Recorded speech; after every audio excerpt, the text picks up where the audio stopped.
Dear student of class 12, हम लोग last class में बेसिक्स देखे थे प्रोबेबिलिटी का। अब उस पे कुछ सवाल ले लेते हैं, उसको वेन डायग्राम से लिंक कर लेते हैं, या वो कॉम्बिनेशन से और परमुटेशन से कैसे लिंक्ड है उससे भी रिलेटेड भी कुछ सवाल ले लेंगे। फिर उसके बाद हम लोग मूव करेंगे कंडीशनल पे और मल्टीप्लिकेशन रूल, मतलब जो प्योर 12th में है उस पे। इन कंपटीशन में जो सवाल आ रहा है, ठीक है, वो कैसा दिख रहा है?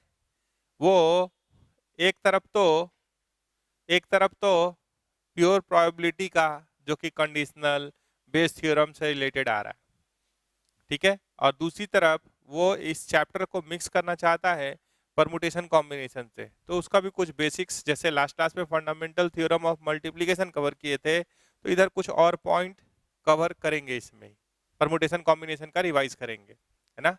तो हम लोग सबसे पहले अपना डिस्कशन स्टार्ट करते हैं कुछ सवालों से। तो आज का पहला सवाल हमारे पास है कि 3 कॉइन्स आर टॉस्ड साइमल्टेनियसली। ये ठीक है, 3 coins are simultaneously tossed, then represent the sample space and the event of getting 1 head and 2 tail. तो सैंपल स्पेस लिखना और इवेंट लिखना आना चाहिए। तो सबसे पहला सवाल है आपके पास, तो आप कितना कॉइन टॉस किए हैं? 3। अगर एक करते तो क्या आ सकता था? हेड या टेल। अगर 2 करते तो क्या होता? ये दोनों के बगल में एक हेड 2 बार लिख दीजिए, या एक काम कीजिए, एक अगर करते तो यही होता। ध्यान से देखिए कैसे लिखते हैं। यहाँ एक हल्का डॉटेड लाइन लिख रहे हैं। अगर 2 फेंकना है तो इसी को कॉपी कर लीजिए, कर लिए। अब 2 बार हेड लिख दीजिए और 2 बार टेल लिख दीजिए। देखिए 2 कॉइन टॉस करने का आ गया। आपको कितना कॉइन टॉस करना है? 3। तो यहाँ एक लाइन खींचिए डॉटेड, इसको कॉपी कर दीजिए। तो head head tail head head tail, ये पूरा कॉपी कर रहे हैं। Tail tail. अब 4 में हेड लिख दीजिए और 4 में टेल लिख दीजिए, ठीक है। तो आप ऐसे भी देख रहे थे कि टोटल अगर आप 3 कॉइन को टॉस कर रहे हैं तो पहले पे कितना पॉसिबिलिटी है? 2, दूसरे पे 2, तीसरे पे 2, तो 8। नंबर ऑफ आउटकम्स 8 होगा। और वो कौन कौन होगा आप देख लीजिए, एक बार फिर से सुनिए। पहले क्या किए? सिर्फ है एक कॉइन अगर फेंकेंगे तो सबको पता है हेड या टेल, फिर उसको कॉपी कर दिए। अब 2 बार हेड लिख दिए, 2 बार टेल लिख दिए, फिर ये चारों को कॉपी कर दिए, फिर 4 में हेड लिख दिया और 4 में टेल। अगर और आगे बढ़ना है तो ये 8 को कॉपी कर दीजिए। अब 8 बार हेड और 8 बार टेल लिख दीजिए, तो 4 कॉइन टॉसिंग का हो जाएगा। तो ये हो गया सैंपल स्पेस। हर एलिमेंट को कैसे लिखेंगे? कॉमा करके। तो सैंपल स्पेस, अब आप इसको अरेंज करके लिख दीजिए, head head head tail head head. देख के ठीक से लिखिएगा, head tail head tail tail head. आगे बढ़े तो ये क्या है? Head head tail tail head tail head tail tail. 7वां लिख रहे हैं, head tail tail tail tail tail. अब वो कह रहा है कि इवेंट लिखिए जिसमें एक हेड है और 2 टेल है। तो इवेंट का नाम ई दे देते हैं और उसको लिखते हैं। तो ऐसा कितना दिख रहा है जिसमें एक हेड है? अगर एक हेड होगा, इसमें 3 हेड है, इसमें 2 हेड है, इसमें एक हेड, तो हम इसको नहीं, इसमें भी बाबू 2 हेड है, इसमें भी कितना हेड है? इसमें 2 है, इसमें 1 है, इसमें 2 है, इसमें 3 हेड है, तो एक हेड वाला, तो ये हो गया। और एक हेड वाला, तो ये हो गया। एक हेड वाला, तो ये हो गया। तो इसको लिख दीजिए। इवेंट क्या होता है? Subset of sample space. तो क्या मिला? Tail tail head tail head tail head tail tail लिख दिए, पहला हो गया। आप बोलेगा इसमें कितना number of elements in E है, तो number of elements in E है 3, number of elements in S है 8। अगर इसी का प्रोबेबिलिटी आप पूछ लेते, अगर ये भी पूछते, तो हम क्या करते, number of elements in E divided by number of elements in S, और ये क्या हो जाता 3/8। ठीक है, तो ऐसे हम लोग चलते हैं। चलिए दूसरा सवाल देखते हैं। दूसरा सवाल कह रहा है find the probability of getting sum as prime when 2 dice are throne.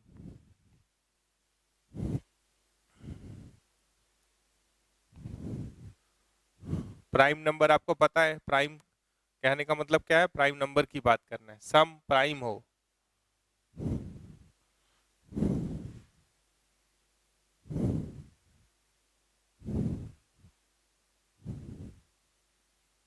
तो आप लास्ट क्लास में देखे थे कि हम लोग सम के लिए एक चार्ट बना दिए थे, ठीक है, सम और नंबर ऑफ केसेस ऐसे बनाए थे। सम 2 हो सकता है, 3 हो सकता है, 4, 5, 6, 7, 8, 9, 10, 11, 12। नंबर ऑफ केसेस कितने तरीके से सम 2 मिलता है, 1, 2, 3, 4, 5, 6, 5, 4, 3, 2, 1। ये इंफॉर्मेशन पहले से आपको फर्स्ट क्लास में दे दी है कि भाई यहाँ 1 1 एक ही तरीके से सम। अब एस से सैंपल स्पेस समझने का डर है, इसलिए यहाँ सम लिख दे रहे हैं, ठीक है, सम। और नंबर ऑफ केसेस कितने तरीके से सम 2 आएगा, तो एक तरीका से 1 1 आएगा। तब आप 2 डाइस फेंके हैं, पहला क्वेश्चन हो चुका है, इसलिए इसको भी मिटा दिए।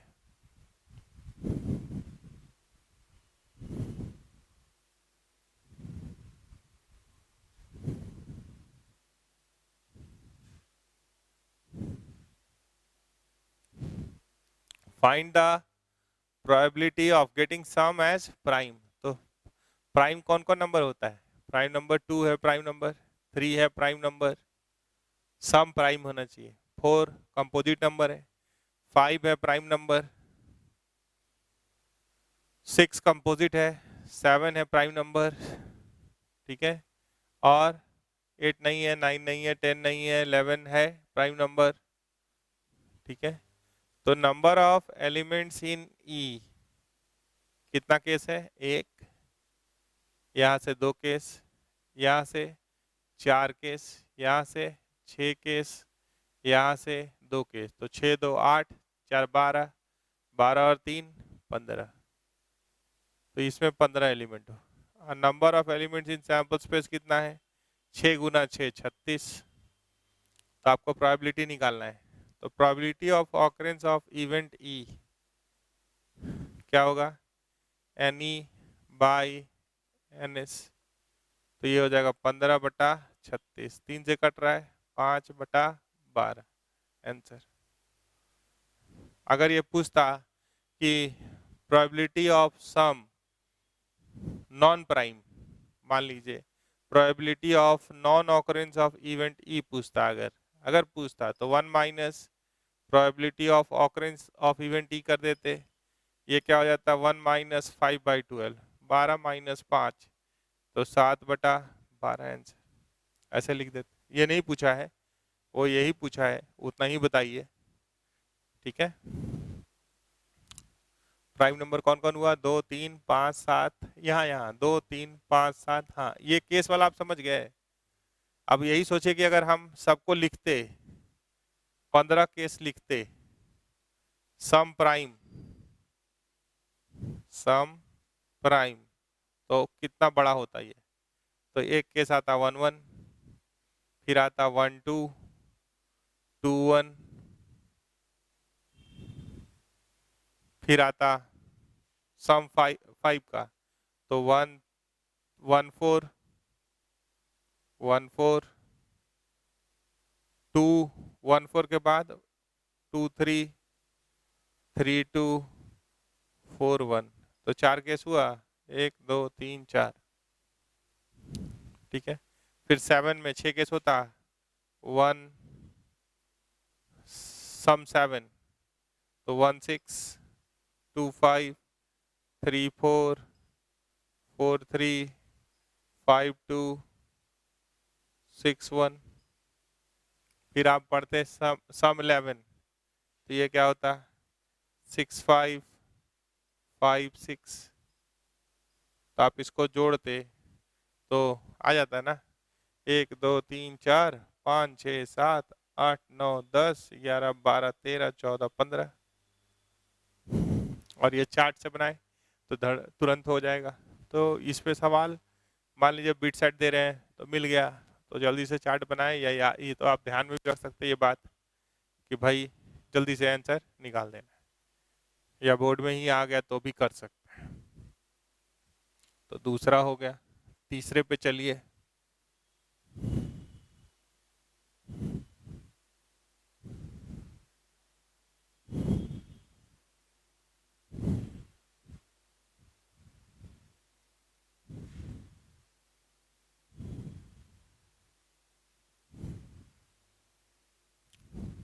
A bag contains 20 balls और उस पे मार्क्ड है 1 to 20, ठीक है, 1 to 20।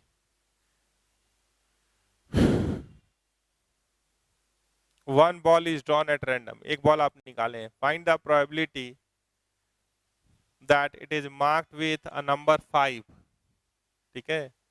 तो नंबर 5 वाला में नंबर मल्टीपल ऑफ 5 बोला है, तो मान लीजिए M5 सेट में कौन कौन आ सकता है, 5 लिखा हुआ या 10 लिखा हुआ या 15 लिखा हुआ या 20 लिखा हुआ आ सकता है। अगर M7 वाला देखें तो 7 14 21 तो होगा नहीं, तो यही दोनों। तो आप क्या देख रहे हैं, मल्टीपल ऑफ 5, 1 to 20 का बात कर रहे हैं, इंटरसेक्शन मल्टीपल ऑफ 7 जो यहाँ अवेलेबल है सैंपल स्पेस 1 to 20 मार्क किया हुआ, ये क्या है 5। तो M5 and M7 number ball marked with multiple of 7 are disjoint, are disjoint, ठीक है। तो अगर कुछ कॉमन एलिमेंट नहीं है तो और बोला है, ठीक है। तो number of elements in E, number of elements, ठीक है, multiple of 5, multiple of 5 union multiple of 7 is equals to, आप जानते हैं number of elements multiple of 5 plus number of balls multiple of 7 minus number of elements multiple of 5 intersection multiple of 7। ये तो 5 है, तो यहाँ कितना एलिमेंट है नंबर, 1 2 3 4, ये हो गया 4, ये हो गया 2, ये हो गया 0। तो ये फेवर में कितना आया एलिमेंट 6। तो प्रोबेबिलिटी ऑफ मल्टीपल ऑफ 5 या मल्टीपल ऑफ 7 के फेवर में कितना है 6, और टोटल एलिमेंट कितना है 20। तो ये क्या हो गया 2 3 जा 6, 2 10 जा 20, 3/10। तो डिसजॉइंट का मतलब समझ गए आप। कुछ कॉमन होता तो आप पढ़े हैं n of A union B is equals to, ठीक है, number of element in A plus number of element in B minus number of element in A intersection B, ऐसा आप पढ़े हैं, ठीक है। तो उसका यूज कर लेते, अगर वो कॉमन भी होता तो उसके हिसाब से उसको फॉर्मूले में डाल देते। अगले सवाल पे चलिए, 3 हो गया।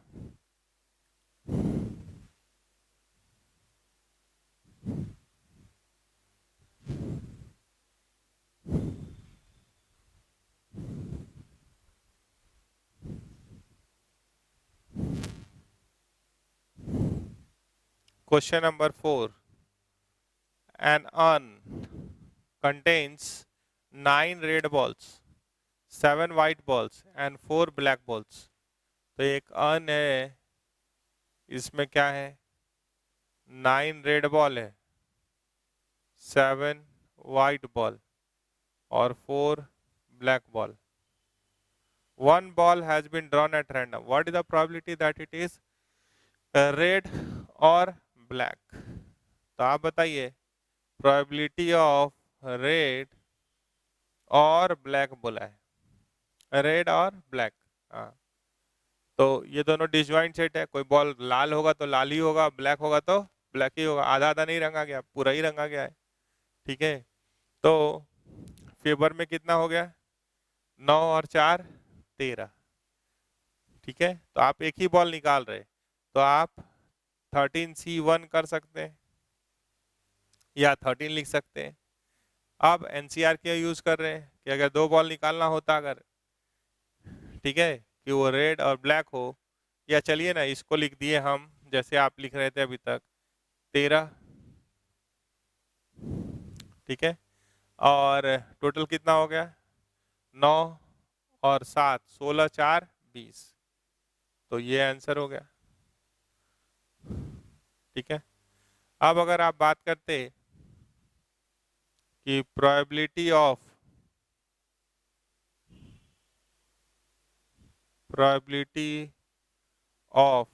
ड्राइंग 2 रेड बॉल, तब क्या होता, तो रेड कितना था 9, उसमें से 2 चुनते। ठीक है, 9 में से क्या करते, 2 चुनते, डिवाइड बाय 20 में से टोटल 2 चुनने का कितना तरीका होता, 20C2। तो आपको याद है NCR,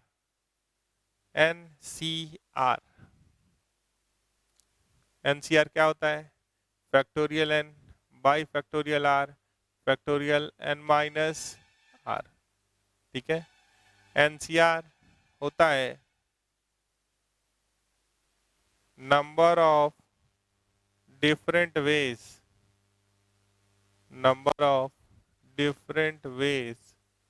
of selecting r things at a time from n different things। यहाँ पे डिफरेंट वर्ड अंडरलाइन किया हुआ है। एनसीआर कभी भी डायरेक्ट स्ट्रेट फॉरवर्ड तभी यूज कर पाएंगे जब स्टॉक में हर चीज एक दूसरे से क्या है, अलग हो। ठीक है, तभी एनसीआर या एनपीआर यूज होता है। एनपीआर यूज होता है अरेंजमेंट के लिए। अगर एनपीआर बोलिएगा तो वो क्या होता है, number of different ways of arranging r things at a time from N different things. तो स्ट्रेट फॉरवर्ड एनसीआर और एनपीआर तभी यूज होता है जब स्टॉक में क्या है, सब चीज एक दूसरे से अलग है। ठीक है, अगर कुछ चीज एक जैसा है, कुछ चीज दूसरे जैसा है, अगर ऐसा बात करें, आप बोलेगा लाल बॉल, तो यहाँ पे एक बात, जब तक वो आइडेंटिकल ना बोले तब तक हम वो लाल है, लेकिन फिर भी they are treated as different elements. मतलब अब सेट्स में अंतर हो, साइज में अंतर हो, कुछ से भी अंतर हो, मतलब यहाँ पे हम लोग ट्रीट कर रहे हैं कि ये 9 रेड बॉल भी, जो रेड बॉल है वो भी अमंग देम सेल्फ डिफरेंट है, वो अपने में भी एक दूसरे से क्या है, डिफरेंट। अब वो शेड के चलते हो या साइज के चलते हो, ठीक है, कोई भी कहानी हो, जब तक कि वो लिख ना दे कि भाई वो ट्रीट देम एज आइडेंटिकल, ठीक है, तब तक हम लोग क्या ट्रीट करेंगे, उसको डिफरेंट ही ट्रीट करेंगे। फिर लाएंगे बहुत सारा बात, परमुटेशन कॉम्बिनेशन से लिंक होगा तो वहां से बात किया जाएगा। तो ये हो गया clear, what is the probability that it is red और ब्लैक। तो डिसजॉइंट था, तब यहीं पे आंसर आ गया। फिर हम क्वेश्चन को चेंज करके एक और क्वेश्चन पे ले गए और आपको एनसीआर का यूज करने पे याद दिलाए पुरानी बात। चलिए अभी आगे चलें, नेक्स्ट सवाल को देखें, 5 नंबर, फिर आ रहे हैं इस पे और बात कर देंगे।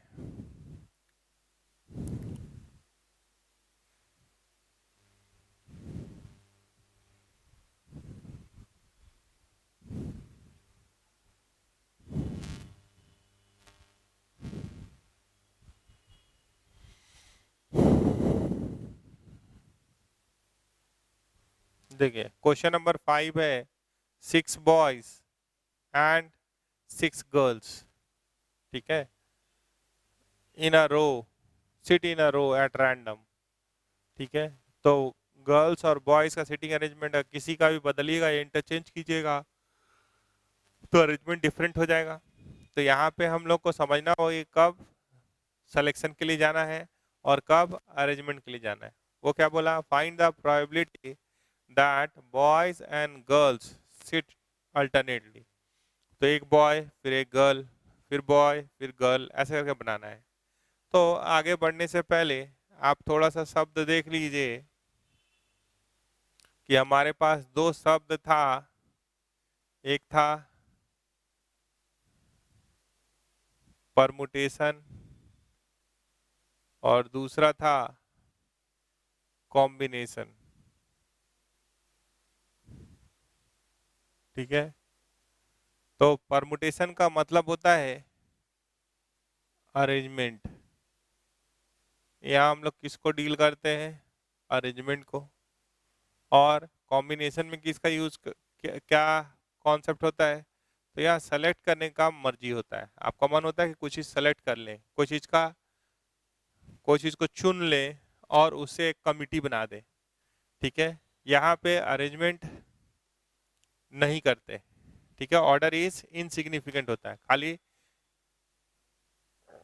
Order is not important, order is insignificant.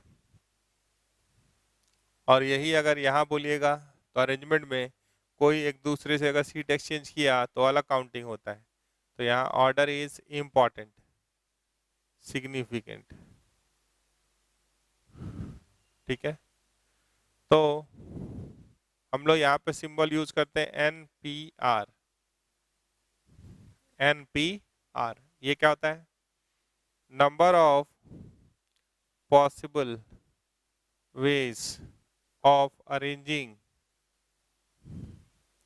Are things at a time from n different things and different things।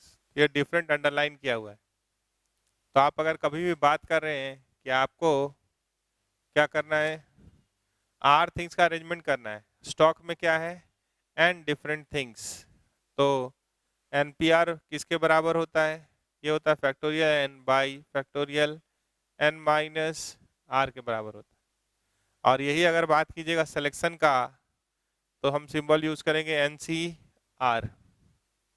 ये क्या होता है, ये होता है number of possible ways of arranging r things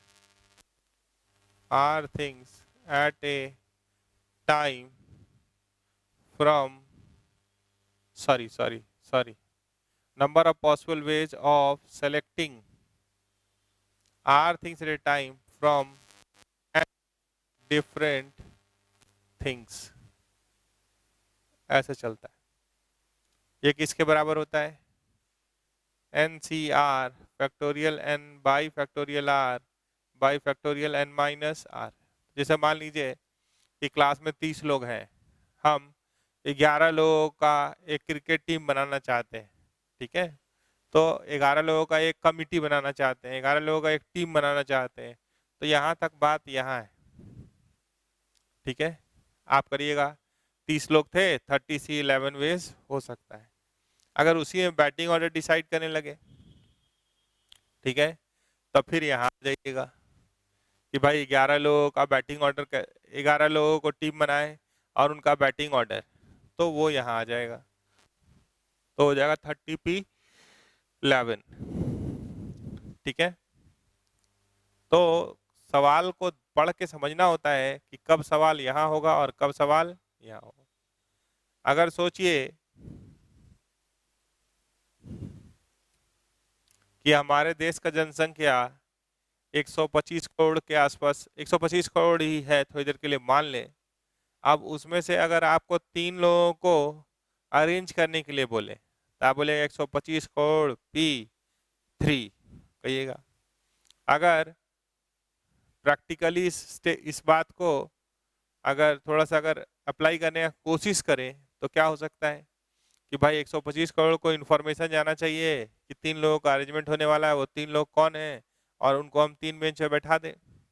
तो हम कंप्यूटर की मदद ले सकते हैं और कह सकते हैं कि भाई 125 करोड़ में लकी ड्रॉ टाइप से 3 लोगों को निकाल, एक एक मान लीजिए 3 लोगों को सेलेक्ट कीजिए, उनको लेटर भेज दीजिए, यहाँ बुलाइए, हम 3 लोगों को अरेंज कर दें। ऐसा तो नहीं बोल सकते कि 125 करोड़ एक ग्राउंड में जमा हो जाओ, वो काम नहीं कर सकते।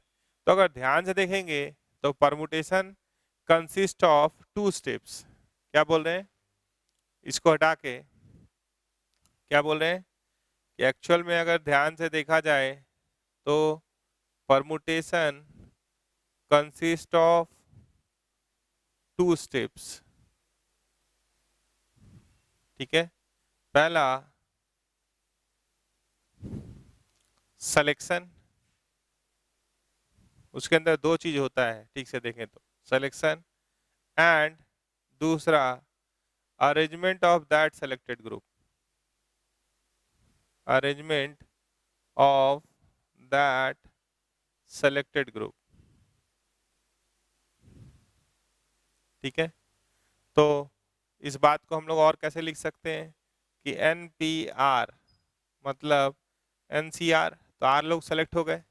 अब R लोगों का R प्लेसेस पे अरेंजमेंट कितने में से हो सकता है, दे आर डिफरेंट, तो फैक्टोरियल R।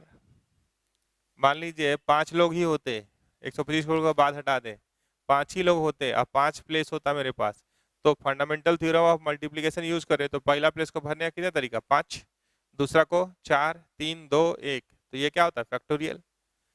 ठीक है, तो अगर 10 लोग रहें और 10 प्लेस अवेलेबल हो तो there possible ways of arrangement क्या हो जाता है, फैक्टोरियल 10। तो परमुटेशन को अगर ध्यान से देखें तो परमुटेशन को हम 2 टुकड़े में तोड़ सकते हैं। पहला सिलेक्शन कर लें, जैसा बोल रहा है, जैसा जैसा जिनका अरेंजमेंट करने के लिए बोल रहा है उनका सिलेक्शन कर लें, और फिर उस सेलेक्टेड ग्रुप का अरेंजमेंट कर दें, तो ये क्या हो जाएगा, NPR।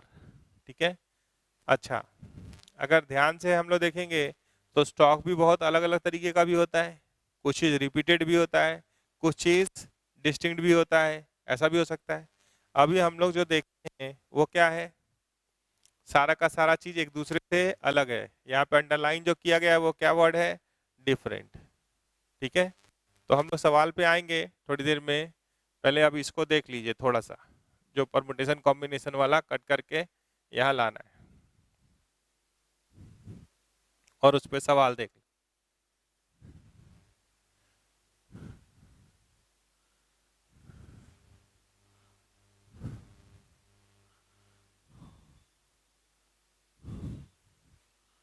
देखिए जहाँ तक अगर हमारे पास स्टॉक में n डिफरेंट थिंग्स होता और R का अरेंजमेंट करना होता, R का अरेंजमेंट करना होता, तो हमारे पास R चेयर होता, चेयर नंबर 1, ये 2, ये 3, डॉट डॉट डॉट, ये Rth होता। तो बताइए n लोग अगर हैं तो पहला चेयर भरने का कितना पॉसिबल वेज है मेरे पास, हम यूज करना चाहते हैं फंडामेंटल थ्योरम ऑफ मल्टीप्लिकेशन, तो पहला चेयर को भरने का कितना तरीका, n, दूसरा को जो यहाँ बैठ जाएगा वो फिर यहाँ दौड़ेगा, ऐसा नहीं खेल खेलना है, कोई एक इसमें से बैठ जाएगा, तो दूसरा चेयर को भरने का हमारे पास कितना पॉसिबल वेज रहेगा, n-1, तीसरा के लिए n-2, तो यहाँ 3 नंबर है, ये थर्ड है, ये सेकंड है, ये फर्स्ट है, तो यहाँ 3 है, तो यहाँ 2 आ रहा है, तो rth को भरने के लिए कितना वेज, r से एक कम, तो n माइनस ब्रैकेट में r-1 घटाए, तो ब्रैकेट अगर हटा देंगे तो n-r+1 होगा, तो आपके पास पॉसिबल वेज कितना हो गया, n-1, n-2 dot dot n-r+1। तो आपके पास कितने लोग थे, n, कितने को आप अरेंज किए, r, तो उसका सिंबल क्या होता है, NPR। तो आप देखिए तो ये घटते जा रहा है, n-1, n-2 dot dot n-r+1। तो अगर हम इसको फैक्टोरियल में लिखना चाहें तो इसके पास क्या मिसिंग है, जैसे आपको पता हो अगर, तो फैक्टोरियल 10 में से अगर 10 निकाल दें तो हम इसको फैक्टोरियल 9 लिख सकते हैं। फैक्टोरियल क्या होता है? Product of first 10 natural number 1 to 10 का प्रोडक्ट। तो 10 निकाल लिए तो 1 से 9 तक का गुना बचा। अगर 9 भी निकाल लेंगे तो 10 गुना 9 इंटू फैक्टोरियल 8 हो सकता है। तो यहाँ एक एक घटते जा रहा है, यहाँ तक घटा है, तो इसको फैक्टोरियल में लाना है तो किससे मल्टीप्लाई करना होगा? n माइनस आर से, इसे एक कम के फैक्टोरियल से। तो इससे अगर मल्टीप्लाई किए तो डिवाइड भी करेंगे, तो ऊपर वाला सबको अगर कंबाइन कर रहे हैं तो अब ये 1 to n माइनस आर इसके पास, n माइनस आर प्लस 1 बढ़ते बढ़ते n तक, तो ऊपर वाला क्या हो गया? Factorial n। नीचे वाला क्या हो गया? Factorial n minus r. ये क्या है? N P r. तो ये डेराइव हो गया ना। किससे डेराइव हो गया? फंडामेंटल थ्योरम ऑफ मल्टीप्लिकेशन से डेराइव हो गया। और आप थोड़ी देर पहले पढ़े हैं कि permutation consist of 2 steps, number 1 selection and number 2 arrangement of that selected group. तो आप एनसीआर भी उससे डेराइव कर सकते हैं। एनपीआर आ चुका, nPr is equal to nCr into factorial r. तो एनसीआर क्या हो जाएगा? Factorial n by factorial r, factorial n minus r, nCr हो जाएगा। तो वो आप सोच सकते हैं, वो सब बात आप 11th क्लास में सुने भी होंगे, तो ये देख लिए। अब है हमारे पास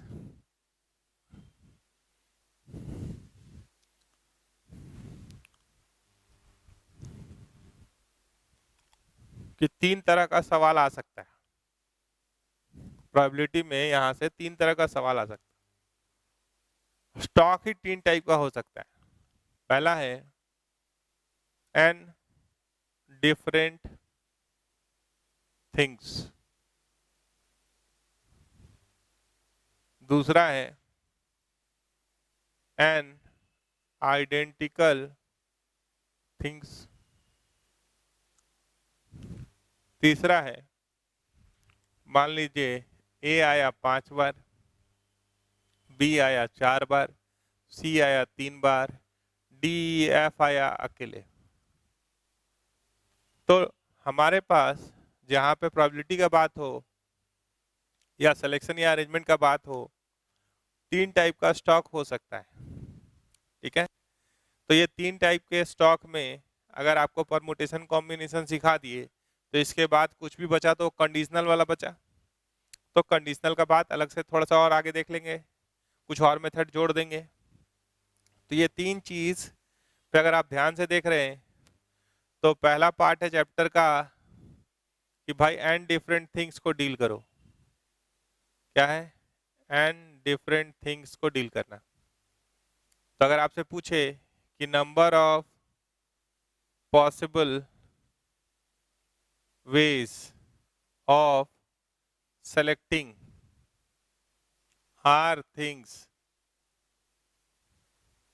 from n different things, n different things, तो क्या होगा? Is NCR.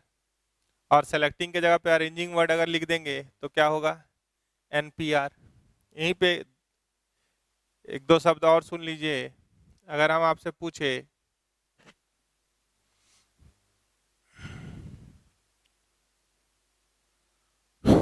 Number of possible veg,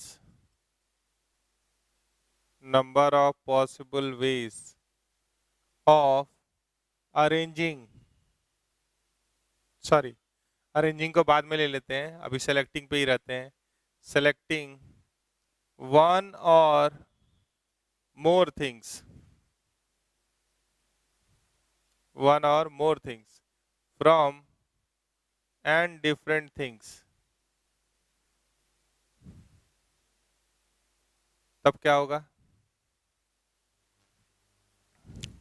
तो एन में से एक चुन सकते हैं और मतलब प्लस होता है, या 2 चुन सकते हैं, या एन में से एन चुन सकते हैं।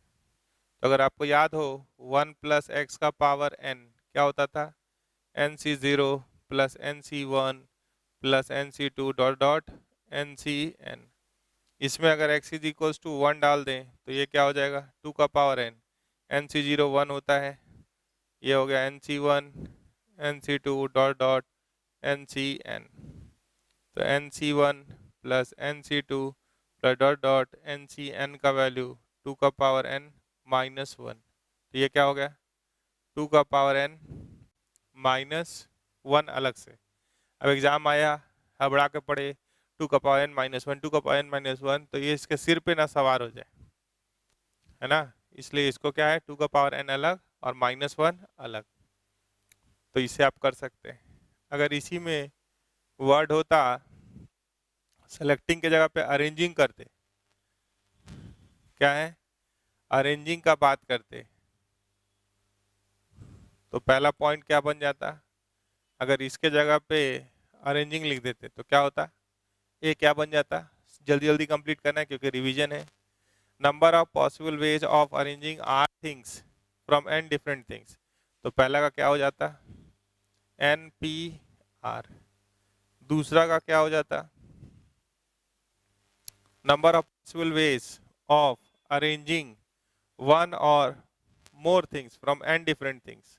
तो यहाँ कोई छोटा फॉर्मूला नहीं होगा पाएगा, ये ऐसे ही रहेगा, np1 np2 dot dot npn। तो इस पे अगर सवाल आएगा तो छोटे डाटा पे आएगा ताकि आप लिख के जोड़ पाए, बहुत बड़े डाटा पे नहीं आएगा, नहीं तो फिर वो सीरीज ही रह जाएगा, है ना। तो ये हो गया कौन सा स्टॉक, एंड डिफरेंट थिंग्स वाला स्टॉक। थोड़ा सा जल्दी से एन आइडेंटिकल थिंग्स वाला देख लेते हैं, फिर वहां आते हैं और फिर हम लोग प्रोबेबिलिटी के पास लौट जाएंगे।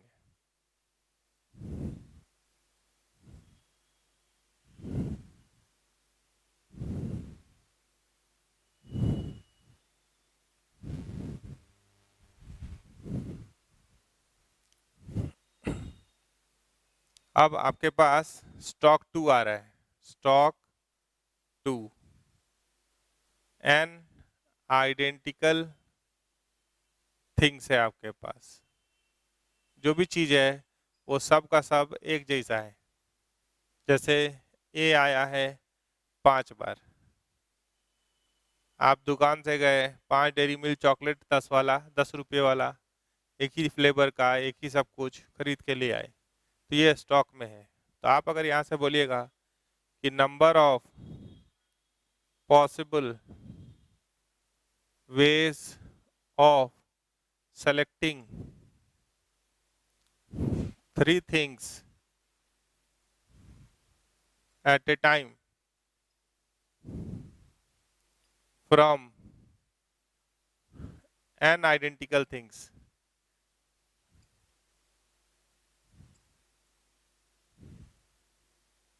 तो ये क्या होगा, अब यहाँ आर लिख देते हैं जनरल, तो ये 1 होगा। जैसे ये 5 चीज में से कोई भी आप 3 को उठाइएगा, ये उठाइए, या ये यहाँ से एक लीजिए, यहाँ से एक, यहाँ से एक, तो एक ही तरह का स्टॉक आपको जनरेट करेगा, एक ही तरह से आप उसको सेलेक्ट कर सकते हैं, क्योंकि ये अपने में क्या है, आइडेंटिकल है। तो अगर 5 चीज में से 3 चीज चुनने का तरीका यहाँ पे देखेंगे तो क्या होगा, एक। तो आर थिंग्स को चुनने का तरीका देखेंगे आइडेंटिकल थिंग्स में से तो क्या होगा, एक। अगर आपसे बोले कि number of possible ways of selecting one or more things from N identical things, जल्दी से इसको वाइंड अप करें, एन आइडेंटिकल थिंग्स, तो क्या होगा, मान लीजिए आप 5 वाला ही देखिए ना, आप एक डेयरी मिल्क खरीदे तो वो एक तरीका, 2 अगर खरीदेंगे 3 के लिए, 3 को सेलेक्ट करेंगे तो ऐसा, 4 के लिए और 5 के लिए, 5 का 5, तो यहाँ तो जा सकते हैं। तो दे आर डिफरेंट ना, आप एक डेयरी मिल्क खाइएगा कि 2 खाइएगा, 2 खा लिए तो एक ही बात है, नहीं, आपको 1 मिला या 2 मिला, अलग हो जा रहा है। तो एक को सेलेक्ट करने का इसमें से एक तरीका, 2 को सेलेक्ट करने का एक तरीका, तो 1 + 1 + 1 सबके लिए एक तरीका, कितना बार, n टाइम्स, तो ये क्या होता है, n। तीसरा, अगर हम आपसे बोले कि number of possible ways of selecting zero or more things, zero or more things, zero or more things from N identical things, N identical things. तो ये क्या होगा, n+1। Selection of zero things मतलब rejection of all empty set phi, वो भी एक तरीका होगा। तो n तरीका 1 2 3 n तक सेलेक्ट करने के लिए सबके लिए एक तरीका, तो n तरीका हो गया। और जीरो सेलेक्ट करना मतलब रिजेक्शन ऑफ ऑल, उसका एक तरीका, तो वो क्या होगा n+1। तो ये दूसरे टाइप का स्टॉक हो गया। हाँ, अब इसमें अगर आप अरेंजिंग वर्ड सेलेक्टिंग की जगह पे अरेंजिंग डालिएगा तो भी आंसर यही रहेगा, सेम। क्यों?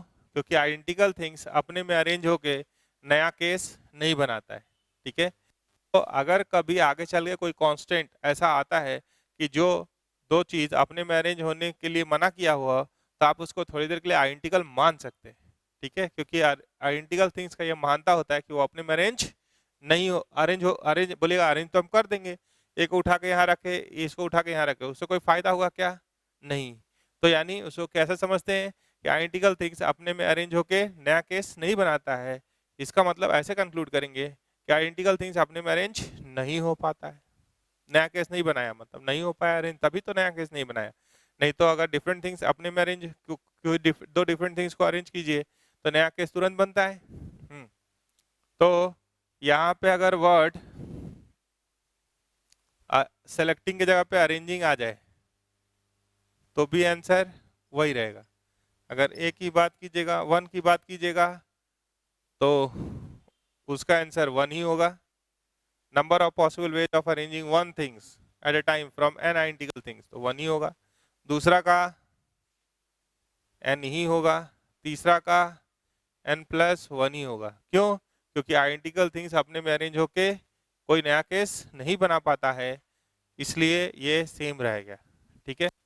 सबसे इम्पोर्टेंट है ये कि कुछ चीज स्टॉक में एक जैसा, कुछ चीज दूसरे जैसा, और कुछ चीज एक दूसरे से अलग। तो उसमें सिलेक्शन और अरेंजमेंट कैसे करते हैं और उसको प्रोबेबिलिटी में कैसे लेके जाते हैं, ठीक है। फिर थोड़ा सा कंडीशनल का बात करेंगे, तो बचा हुआ सवाल फिर करेंगे। सवाल को थोड़ा सा रोके हैं, और ये हम लोग रिकैप देख रहे हैं किसका, जो आप पढ़े थे परमुटेशन कॉम्बिनेशन पे, उस पर भी सवाल आता है, इसलिए आप इसको अवॉइड नहीं कर सकते।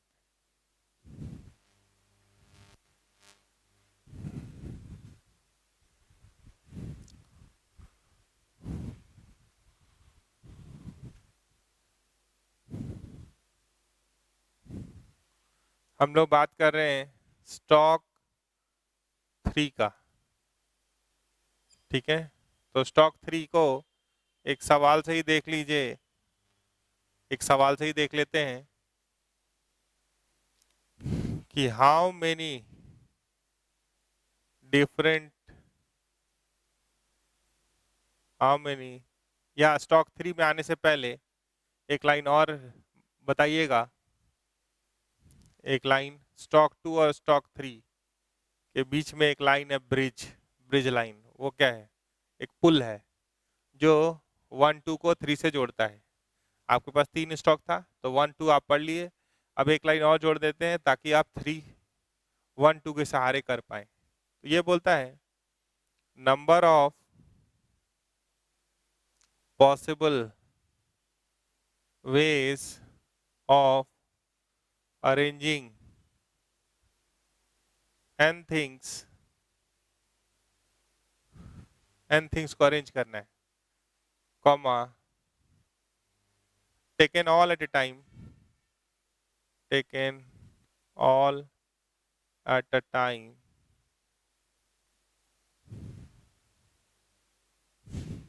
out of which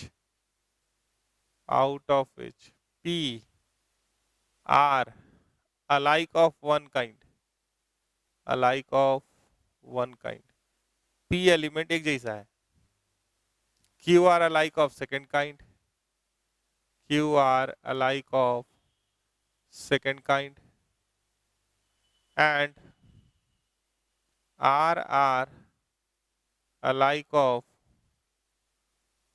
third kind, and rest other are different, rest other are different.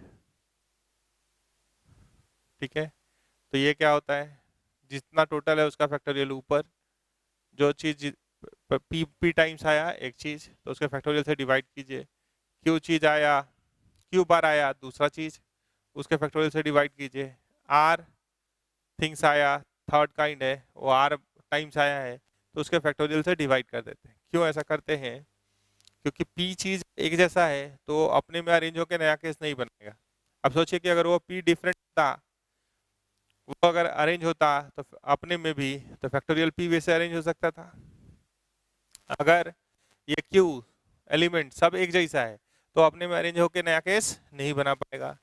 ये आर तीसरे जैसा है, ठीक है, वो भी अपने में अरेंज होकर नया केस नहीं बना पाएगा, तो उतने टाइम्स वो कम कर देता है, फैक्टोरियल टाइम्स कम कर देता है। आप एग्जाम्पल से भी देख सकते हैं। ठीक है, तो ये चीज हम लोग 11th में देखे भी थे।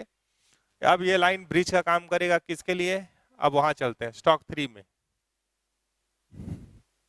या यहाँ पे एग्जाम्पल बोलिएगा तो वो देख लीजिए।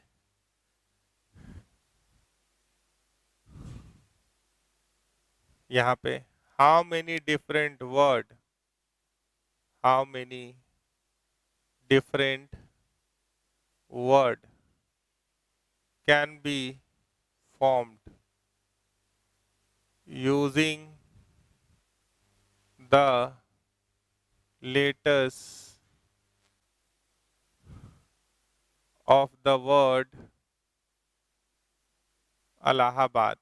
जो स्पेलिंग लिखे हैं वही लिखना है आपको, उसी के बारे में सोचना है। और ये भी लिख देते हैं taken all at a time, taken all at a time. ठीक है, तो आपको यहाँ पे ये नहीं दिया रहेगा कि भाई रिपीटेशन अलाउड है कि नहीं है, ऐसा कोई लाइन यूज किया हुआ नहीं होगा। कहने का मतलब ये है, यहाँ पे देख रहे हैं ए है 4 बार, तो जो भी आप वर्ड लिखेंगे उसमें ए 4 बार आएगा। एल 2 बार है तो एल 2 बार आएगा, तो सर्टेन थिंग्स आर रिपीटेड। और एच बी डी देख रहे हैं वो एक एक बार आया है तो एक एक बार ही रहेगा। तो टोटल चीज कितना है, 1 2 3 4 5 6 7 8 9, 10 का वैल्यू हो गया 9। ए कितनी बार आया है, तो उसको बोलते हैं ए पी टाइम्स आया, तो ए कितनी बार आया 4 बार। एल कितनी बार आया 2 बार। एच बी डी देखिए, स्टॉक को भी देखिए, ए आया है 4 बार, ठीक है, फिर एल 2 बार, फिर एच बी डी अकेले, यही है स्टॉक। तो पी का वैल्यू 4, क्यू का वैल्यू 2। तो required answer number of ways of arrangement क्या हो जाएगा, फैक्टोरियल 9 ऊपर, ए 4 बार आया है तो फैक्टोरियल 4, फैक्टोरियल 2 कर देंगे। ठीक है, लेकिन इसमें अगर सवाल को थोड़ा बदला जाए तो खतरनाक सवाल एक होता है, वो भी देख लें ताकि ये पार्ट कंप्लीट हो जाए, फिर हम लोग कंडीशनल का बात करने लायक हो जाए।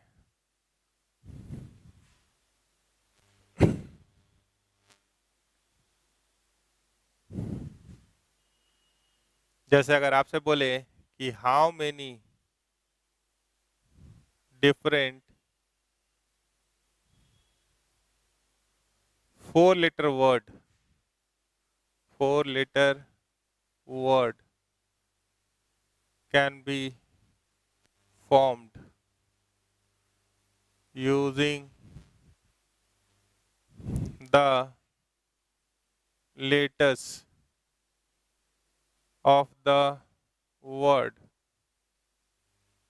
अलाहाबाद।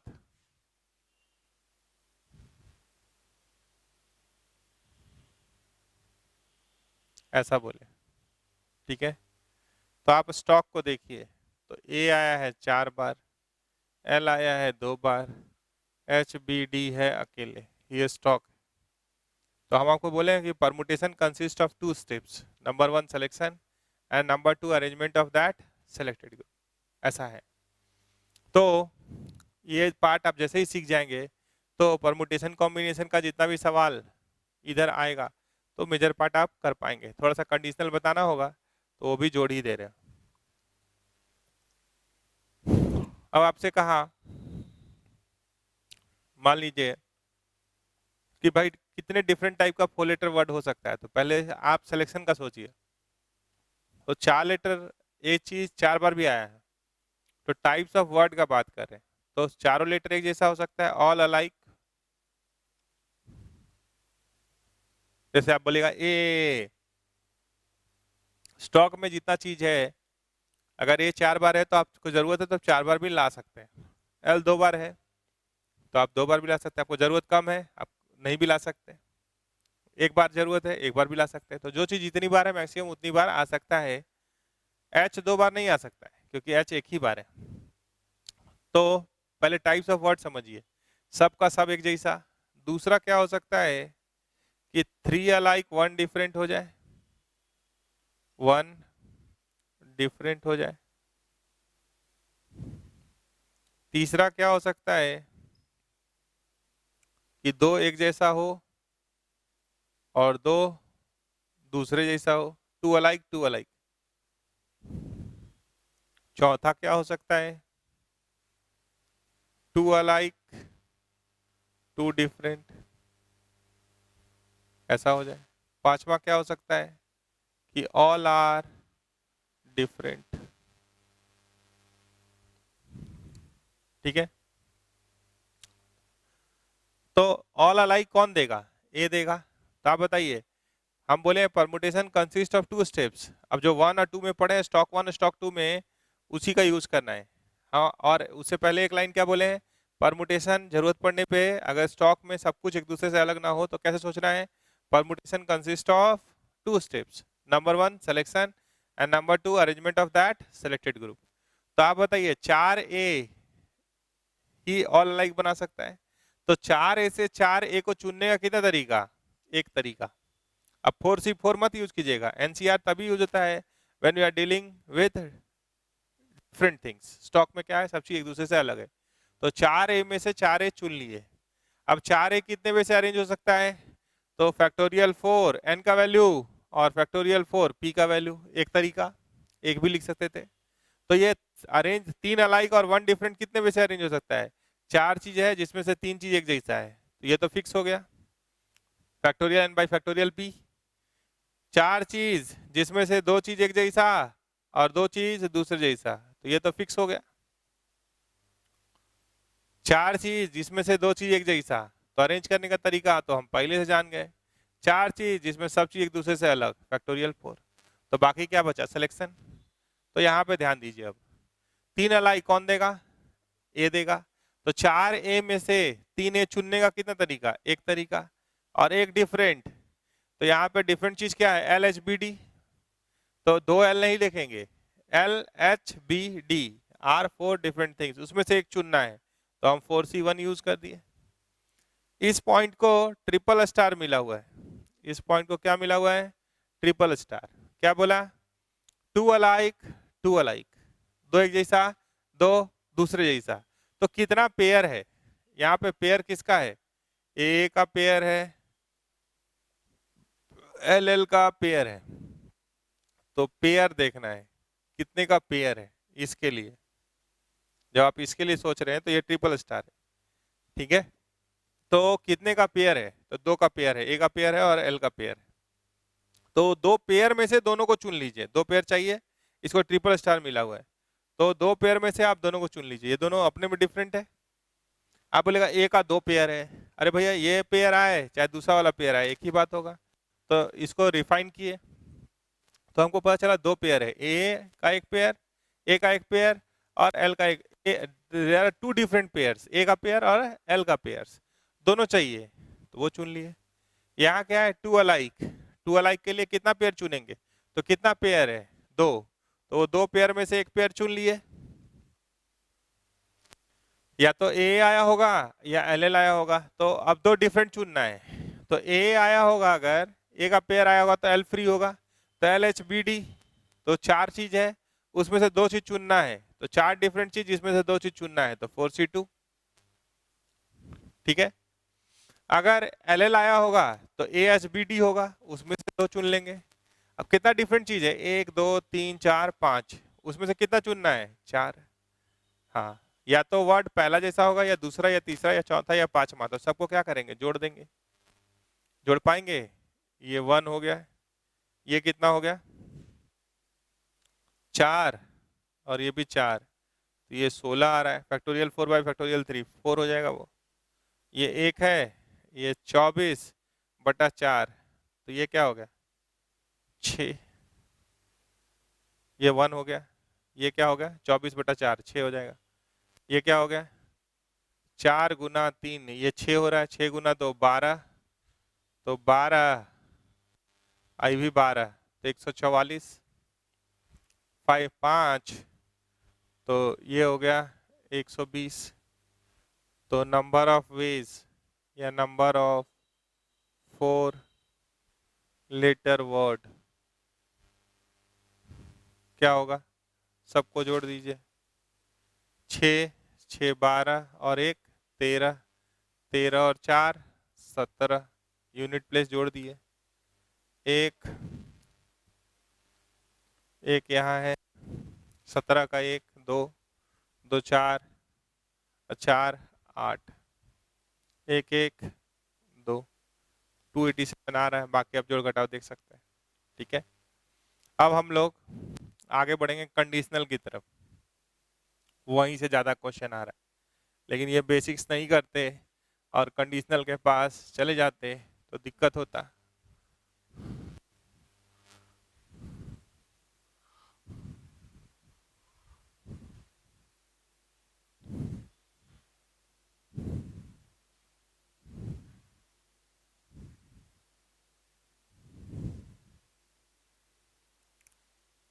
तो कंडीशनल में सबसे पहले हम लिख रहे हैं gap method.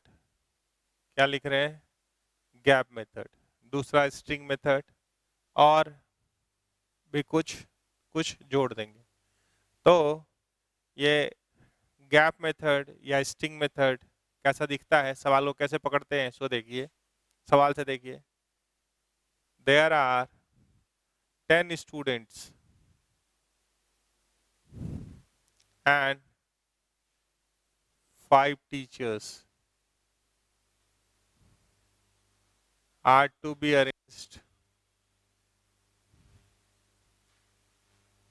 in a row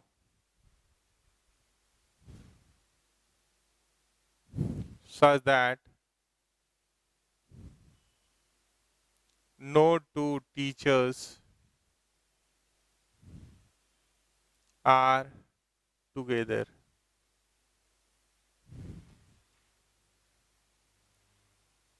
Find number of ways of arrangement.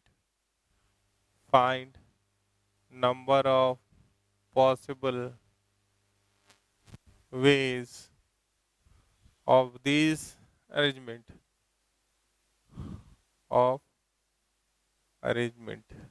ये फाइंड करना है। तो देखिए कंडीशन किस पे है, तो टीचर्स पे है। हाँ, 5 टीचर्स मतलब हर टीचर एक दूसरे से अलग होंगे। 10 स्टूडेंट्स मतलब हर इंडिविजुअल एक दूसरे से अलग होता है। तो 15 चीज है, लेकिन कंडीशन किस पे है, टीचर्स पे। तो जिस पे कंडीशन है उस पे क्वेश्चन से थोड़ा सा बाहर कीजिए, और पहले जिस पे कंडीशन नहीं है उसको लिख दीजिए। अरेंज मत कीजिए, अभी लिख दीजिए। मान लीजिए स्टूडेंट 1, और उसके बीच का गैप देखिए, student 2, student 3, student 4, student 5, student 6, student 7, student 8, student 9, student 10। आगे भी एक गैप होगा, तो 10 के बाद 10 के बाद एक एक गैप, तो 10 गैप, एक पहले भी है। तो जितना क्वेश्चन में रह गया है उससे एक ज्यादा गैप होगा। तो 10 स्टूडेंट थे, तो गैप कितना हुआ 11। तो 11 गैप टीचर के लिए अवेलेबल है। इसमें से हम टीचर कितने हैं 5, तो 5 गैप को चुन लेते हैं और वहां पे टीचर्स को रख देते हैं। टीचर्स को आप बता देते हैं, मान लीजिए यही 1 2 3 4 5, इसी में टीचर को भेज दिए। अब अगर 5 टीचर अपने में सीट एक्सचेंज करें तो फैक्टोरियल 5 होगा। 10 स्टूडेंट अपने में सीट एक्सचेंज करे तो फैक्टोरियल 10 होगा। तो कभी भी कंडीशन का वायलेशन नहीं होगा। ठीक है, टीचर अगर अपने में सीट एक्सचेंज करें, वो गैप्स में आने के बाद अगर वो अपने में सीट एक्सचेंज करे, स्टूडेंट के साथ नहीं कर रहे, तो हमेशा क्या होगा, no two teachers are together. ये जो वर्ड देख रहे हैं आर टुगेदर या एडजेसेंट, तो हम लोग सवाल को गैप मेथड से बनाते हैं। मान लीजिए इसी में प्रोबेबिलिटी का सवाल होता कि there are 10 student and 5 teachers are to be arrange in a row, find the probability that no two teachers are together. अगर यही बोलता probability that no two teachers are together, teachers are together, ठीक है, तो ये क्या होता है, फेवरेबल बाई टोटल। तो फेवरेबल कितना आया, 11C5 into factorial 5 into factorial 10 by total ways अगर बोलते तो 10 और 5 15, टोटल डिफरेंट थिंग्स कितना है 15, वो कितने वे से अरेंज हो सकते हैं, फैक्टोरियल 15, फैक्टोरियल 10 फैक्टोरियल 5 नहीं। तो हर स्टूडेंट एक दूसरे से अलग है, हर टीचर, कोई भी एक टीचर दूसरे टीचर से अलग है, तो they can exchange their seat among themselves in how many ways, number of possible arrangement is factorial 15। तो प्रोबेबिलिटी का सवाल हो गया। यहाँ तक आप रुके थे तो परमुटेशन में थे, यहाँ पहुंच गए तो प्रोबेबिलिटी में पहुंच गए। एक और सवाल यहीं पे देख लीजिए,